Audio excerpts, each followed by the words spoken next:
modifikasi makanan pada pasien, dan tentang diet tinggi energi tinggi protein. Sebelum saya melanjutkan menjelaskan ini, sebenarnya tujuan penyuluhan kami, pemberian edukasi kami pada saat ini pada Bapak Ibu adalah supaya Bapak Ibu dapat tahu apa saja makanan-makanan atau bentuk makanan yang diberikan oleh tenaga kesehatan ataupun ahli gizi di rumah sakit kepada kita sebagai pasien atau kepada kita sebagai keluarga pasien, sehingga kita dapat mengerti apa saja itu makanan-makanan yang diberikan, apa manfaatnya dan keuntungan untuk apa. Sebelumnya saya akan menjelaskan apa itu modifikasi. Mungkin Bapak Ibu masih belum familiar tentang kata modifikasi. Modifikasi merupakan suatu perubahan yang terjadi sesuatu hal dari bentuk semula berubah menjadi bentuk yang lain. Nah, demikian juga modifikasi makanan.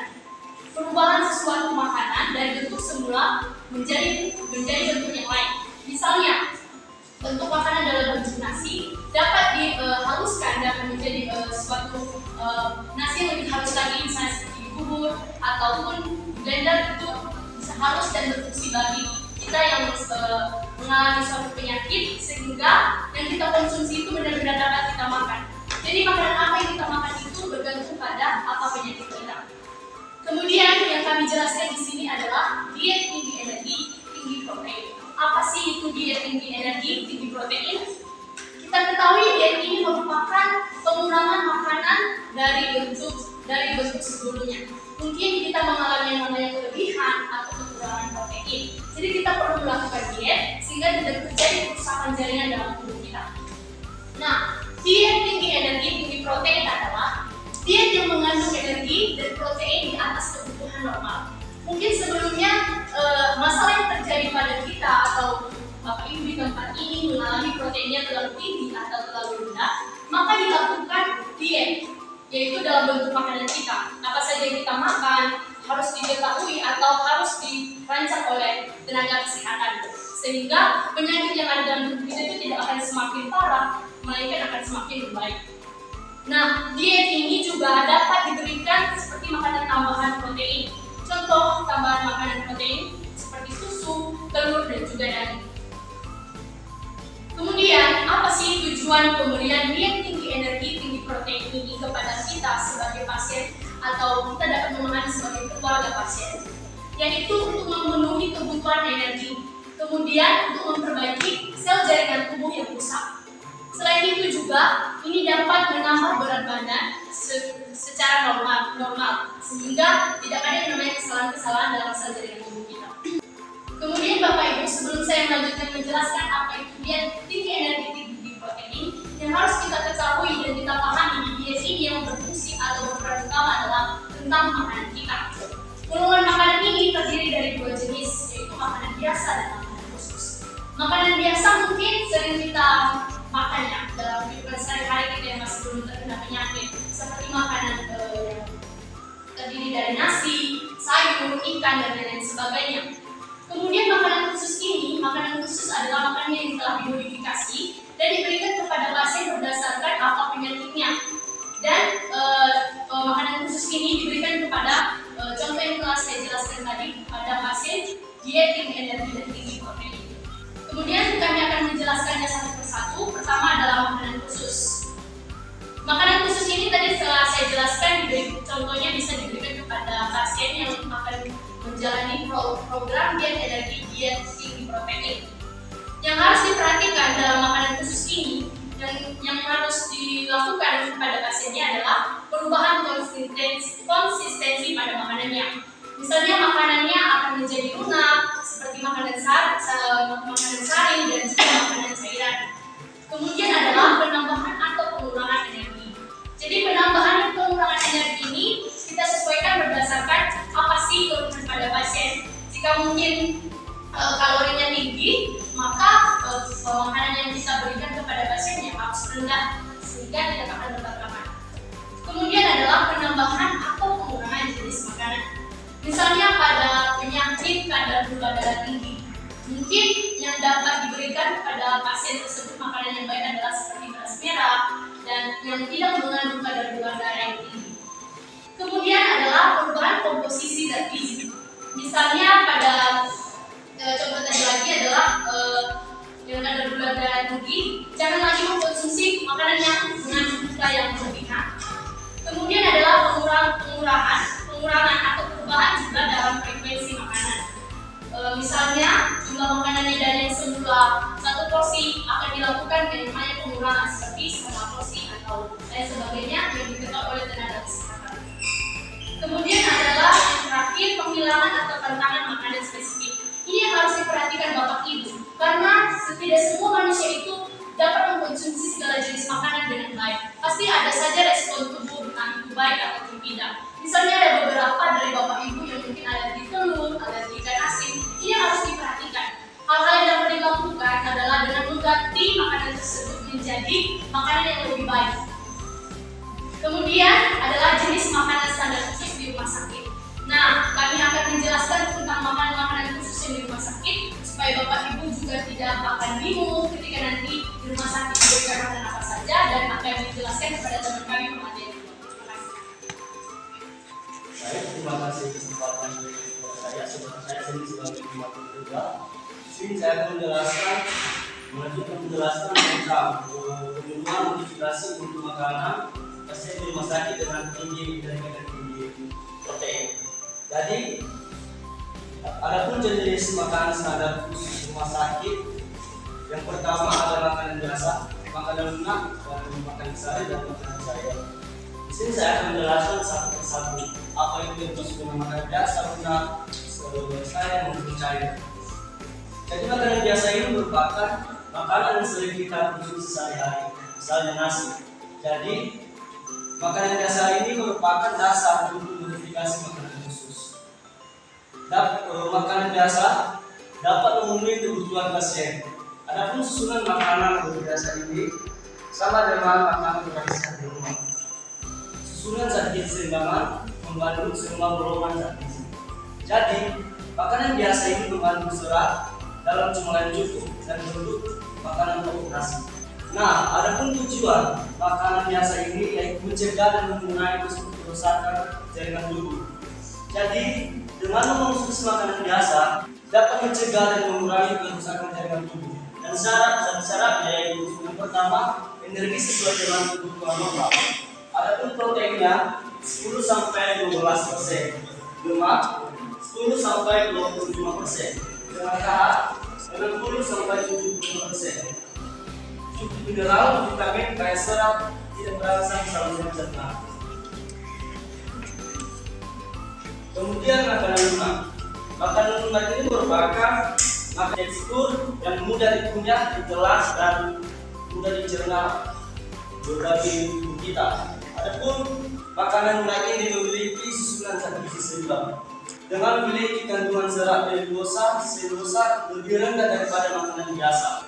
Jadi makanan lunak ini jauh beda dengan makanan biasa yang sering kita konsumsi sehari-hari di rumah. Untuk makanan biasa, untuk makanan lunak ini ada beberapa macam, contohnya seperti nasi, sop ayam, kentang, dan telur. Di dalam makanan lunak ini ada komplikasi yang dapat dilakukan, yaitu untuk gangguan saluran cerna dan demam ringan. Makanannya biasa dikonsumsi oleh lansia yang sudah pasca. Tujuan pemberian makanan lunak ini yaitu mudah ditelan, dicerna sesuai dengan kebutuhan gizi dan tergantung dengan penyakit yang dialami oleh pasien. Dan syarat untuk makanan lunak ini yang pertama, energi, protein, dan zat gizi lain yang cukup. Jadi dalam pemberian makanan lunak ini, energi, protein, dan zat gizi lainnya harus sesuai dan seimbang untuk pasien yang mengalami dan dirawat rumah sakit sesuai dengan penyakit yang dialami oleh pasien tersebut. Jadi bentuk makanan atau lunak ini akan disesuaikan oleh ahli gizi di rumah sakit sesuai dengan kemampuan makan si pasien dan penyakit apa yang telah dialami oleh pasien tersebut. Dengan porsi 3 kali makan utama dan ditambah 2 kali makan seringan. Jadi makanan lunak ini sudah dicerna, rendah serat, dan tidak mengandung bau tajam. Maksudnya di sini makanan lunak ini tidak ada campuran, contohnya seperti ada tambahan lainnya seperti biji, rempah atau lainnya dicampur dalam makanan tersebut.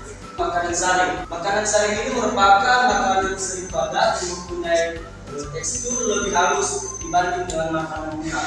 Jadi perbedaan makanan lunak dengan makanan saring ini, di mana makanan saring ini teksturnya agak lebih halus dibanding dengan makanan lunak tersebut. Sama dengan makanan lunak, di mana susunan makanan saring ini zat gizinya juga harus seimbang. Kandungan seratnya rendah, makanannya juga direndah dan merasa saluran cerna.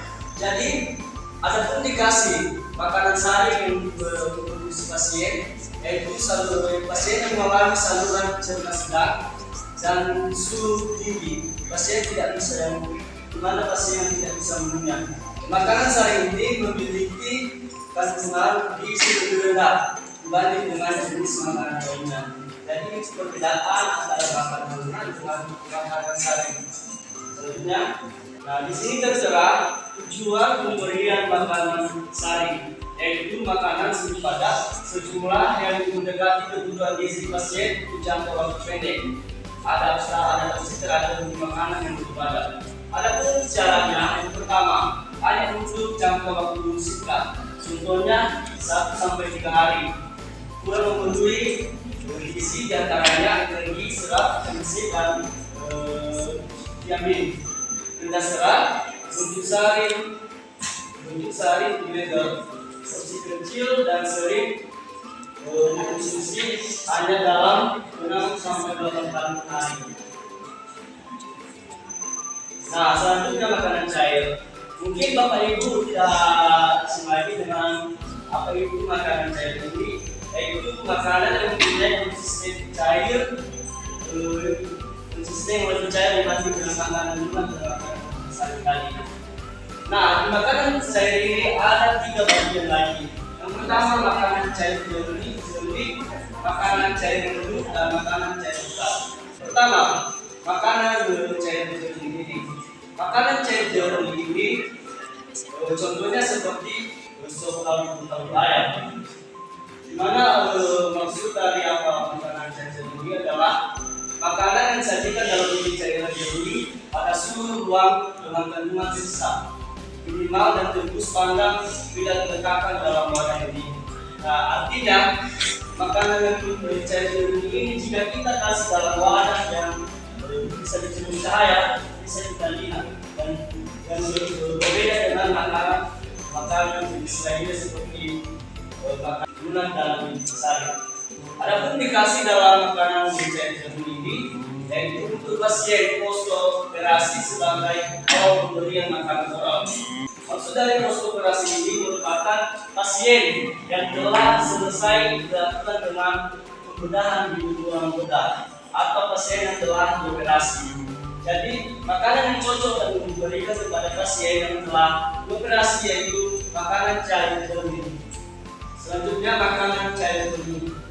Makanan cair jernih ini adalah makanan yang berbentuk cair atau semi cair pada suhu ruang yang mengandung kandungan serat minimal tidak tembus pandang bila diletakkan dalam wadah dingin.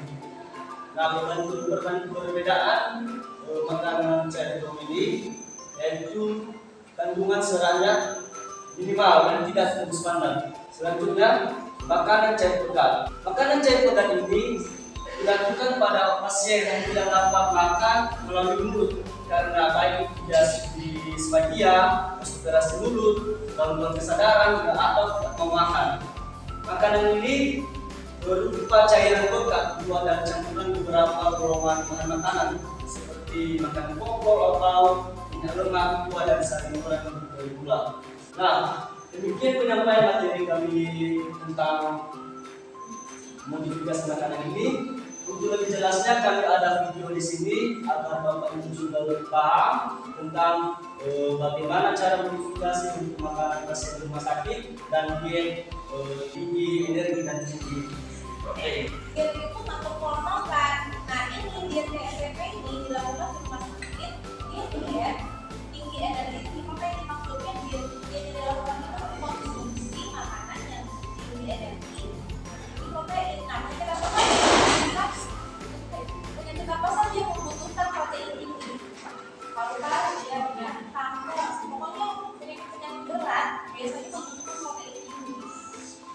Tapi jangan kasih protein tinggi sama orang yang asam urat atau orang yang sakit ginjal, bahaya ya kan.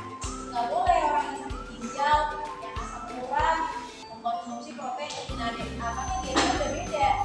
Kalau misalnya